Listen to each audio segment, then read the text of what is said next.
gonna ask, but it seemed like It's a hot. a sensitive topic, so It's okay. I just don't need to. I've already like debriefed with like 10. My mom, my dad. Bree. I've retold the story enough times that like it just makes you angry to think about it anymore. Gotta move on. Right? Accept the things you can't control. So true. Steps right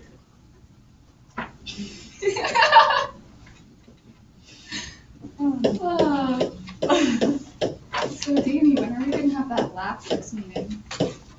That what? Oh, Forgot? no, I didn't do that. I'm sorry. I heard a word and I didn't understand. You know very well what that means. okay. Here we go. We want to do problem B and then finish off the back side and get you guys going on along your way. You might not have space for problem B. It all depends on how large you write. I think you're going to be okay. Okay, but you kind of have to decide how much space y'all got. Okay, we good? All right. So this is very important to us understanding the order in which we do rules. What rules do you think I use to find this derivative?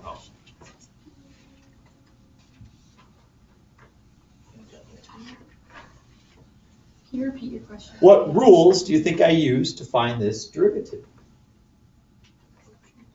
The quotient rule and the chain rule. Okay, quotient and the chain. Here's the important part of deciding what you set up first. Most people, when they see this kind of problem, they automatically go to, say, a quotient rule situation. I choose by setting up the chain rule first, and here's why. It's all about order of operations.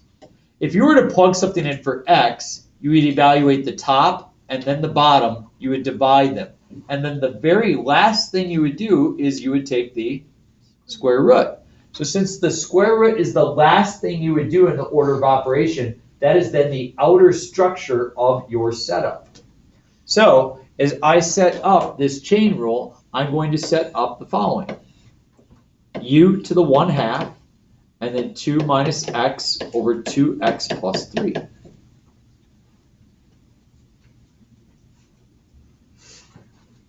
Right. Bree's crying. Yeah, I am. What is the derivative of u to the 1/2? Yep, 1/2 u to the negative 1/2, or in other words, 1 over 2 roots of u. Very good with that? Yeah. So now I need to find this derivative. In order to find this derivative, I use the quotient rule. What is the derivative of the top? Times the bottom, so I would have a negative quantity 2x plus 3, plus or minus, minus the derivative of the bottom, 2 times 2 minus x. all over 2x plus 3 minus squared.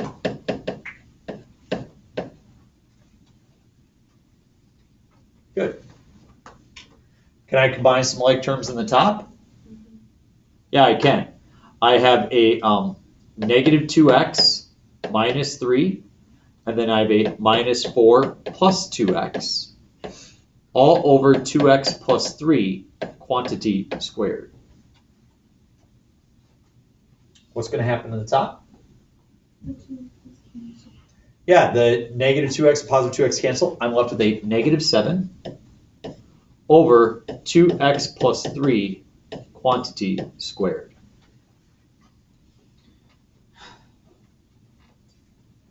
What do I do with those two pieces that I have right here?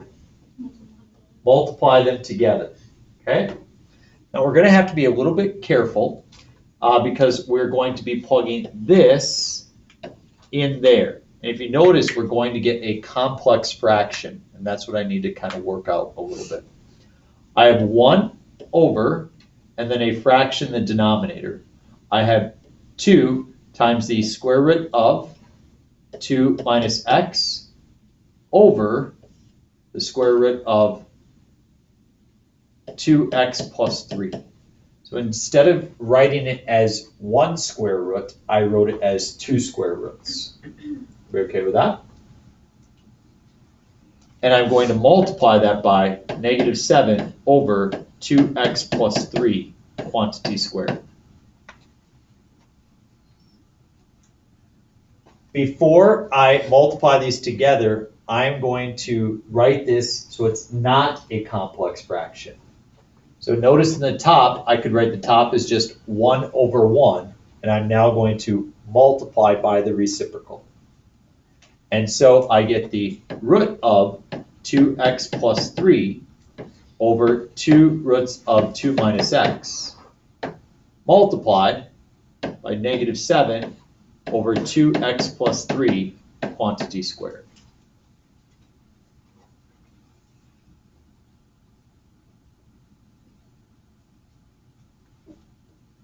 And we are very close to our final answer. Notice you have a 2x plus 3 in the top and a 2x plus 3 in the bottom. This is the square root. So if it's the square root, what power is this being taken to if it's a square root? 1/2. 1/2. And if you divide common bases, what do you do to the exponents? Subtracts. What is 2 minus 1/2? 1.5 or 1.5 or as a fraction? 3/2. So negative 7 over 2 roots of 2 minus x times 2x plus 3 to that 3/2 power. And that's my derivative.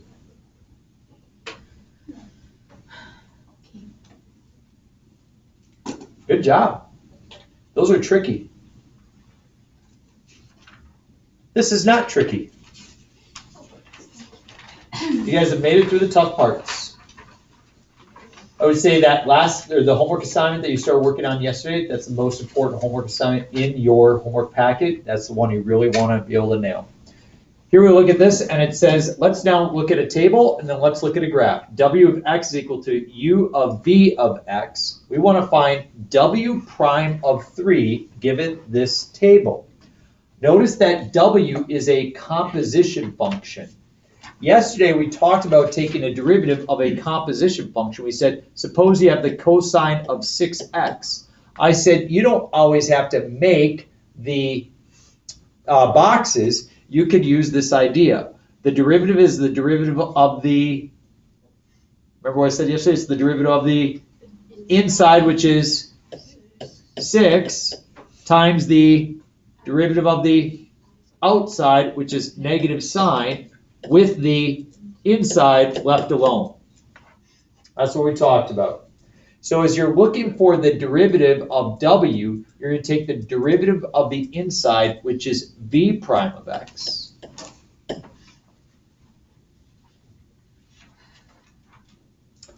Times the derivative of the outside, which is u prime, with the inside left alone. Want everybody to come to terms with that, what I wrote down there. You okay with that? So we're going to find w prime of 3, so we need v prime of 3 times u prime of v of 3. As we look at our chart, what is v prime of 3? -3. It is -3 times u prime of, what is v of 3?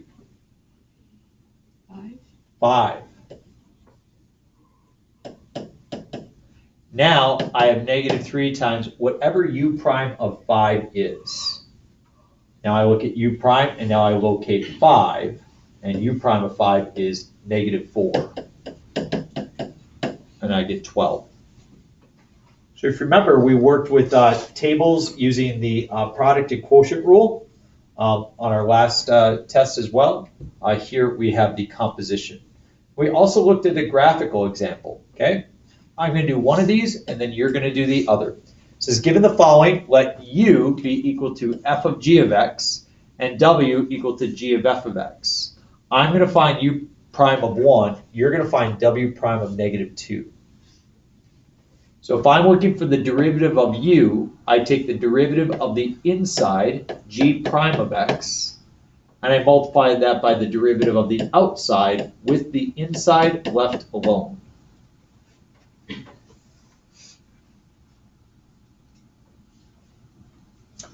Looks like I'm evaluating at 1, so I have g prime of 1 times f prime of g of 1.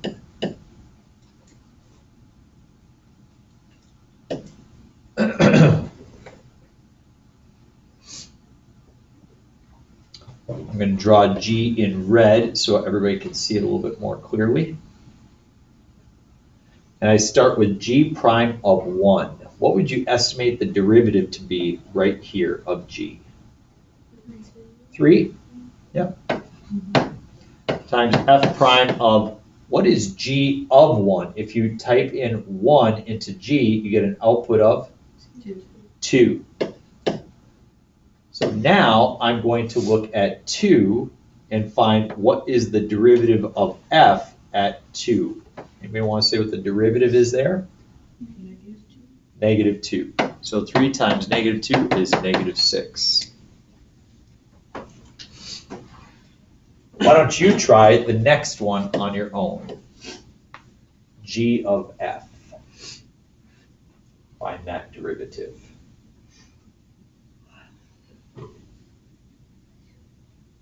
Almost everybody's wearing a sweatshirt today. Not me though. Feel Nope. safe. Oh, Bree and Jacob, they are their own. Oh. Which one is it?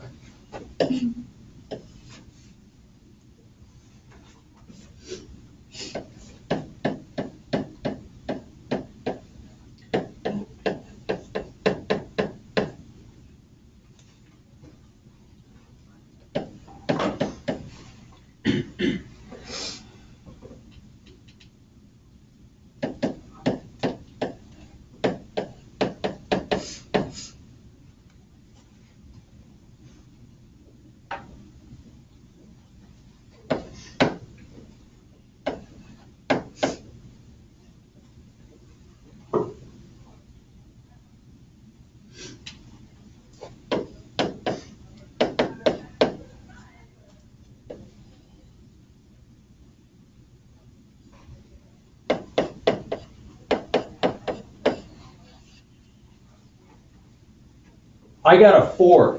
Is that what you got? Should we go over it together? Okay. Did you first write f prime of x times g prime of f? Oh, I was looking at the wrong one. So I plugged in negative 2. I'm looking at negative 2 right here, and f is up here. So did you look at the other graph? Yep.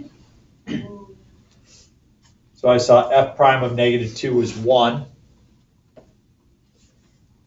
And then I have g prime of 5. Excuse me.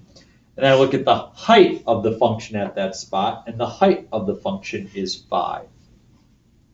As I head on over to 5, I notice that the slope of g at that spot is a 4. I have 1 times a 4. All good? All right, last question.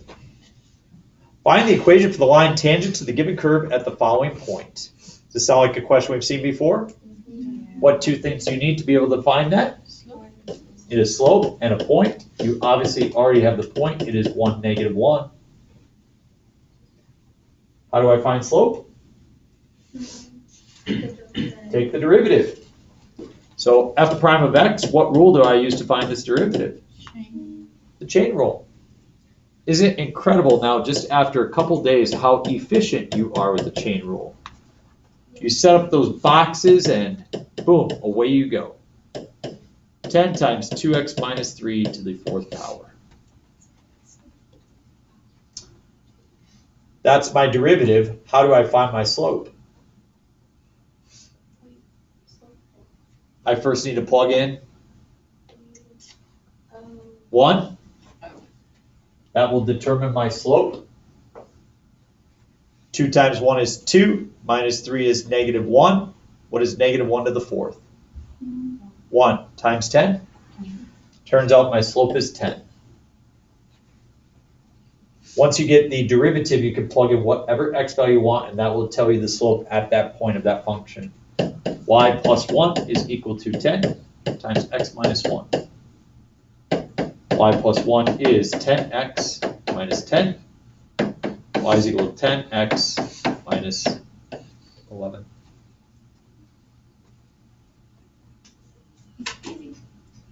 Amazing. There you go. Good work. You have enough stuff to work on now. You have that last assignment. Be good if you could come on Monday and at least have a couple questions of things that you maybe can't figure out yet. Oh my god. Okay. I have a lot of questions. I will hand out your study guide.